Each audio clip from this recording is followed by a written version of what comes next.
தமிழ்நாட்டில் பள்ளிகள், அரசு அலுவலகங்கள் போலியோ சொட்டு மருந்து கொடுக்கும் இடம் என்று ஒரு இடம் விடாமல் தாவேகவினர் ரீல்ஸ் வீடியோ எடுக்கும் போக்கு அதிகரித்துள்ளது. இதுபோன்று இடையூறு செய்பவர்களை முதலமைச்சர் ஜோசப் விஜய் கண்டிக்க வேண்டும் என்று மக்கள் வலியுறுத்தியுள்ளனர். ராமநாதபுரத்தில் தவேக சார்பில் போட்டியிட்டு தோல்வியடைந்த டாக்டர் சாகுல் ஹமீது குழந்தைகளுக்கு போலியோ சொட்டு மருந்து வழங்கி அதை ரீல்ஸ் வீடியோவாக வெளியிட்டுள்ளார். மக்கள் பிரதிநிதியாக இல்லாத ஒருவர் அரசு நடத்தும் முகாமில் இதுபோன்று பங்கேற்பது எப்படி என பலரும் கேள்வி எழுப்பி வருகின்றனர்.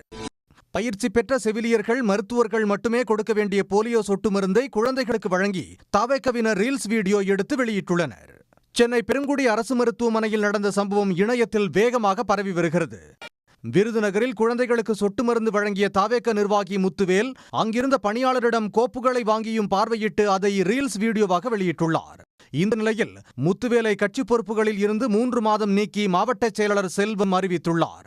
அரசு அலுவலகங்கள், அரசு பள்ளிகளிலும் தாவேகவினரின் அட்டகாசம் தொடர்கிறது. செங்கல்பட்டு அருகே திருமணி அரசு பள்ளிக்கு சென்ற தாவேக நிர்வாகி கார்த்திக் அங்கு விஜய் புகைப்படத்தை வைத்து ரீல்ஸ் வீடியோ எடுத்து வெளியிட்டுள்ளார்.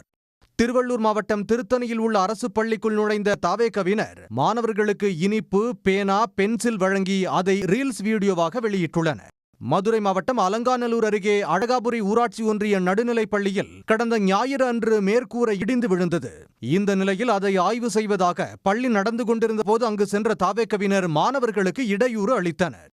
தாவேகவினரின் ரீல்ஸ் மோகம் நாளுக்கு நாள் அத்துமீறி செல்வதாக கூறும் பொதுமக்கள் முதலமைச்சர் ஜோசப் விஜய் அவர்களை கட்டுப்படுத்த வேண்டும் என வலியுறுத்துகின்றனர். உடனுக்குடன் செய்திகளை தெரிந்து கொள்ள சன் நியூஸ் பெல் ஐகானை கிளிக் பண்ணுங்க.